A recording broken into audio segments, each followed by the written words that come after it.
Sobrang traffic po ang papuntang Calamba. Bumper to bumper. Yung palabas naman, SLEX. Medyo smooth naman po yung ating kalsadahan. Medyo traffic lang sa kabila. Papuntang Calamba.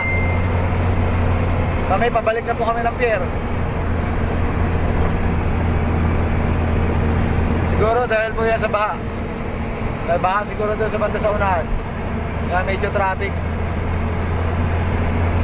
Ingat po. Kung biyahe, medyo madulas ang kalsada.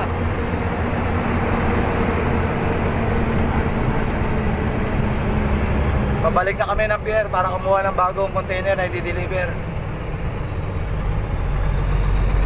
Alright. Thank you.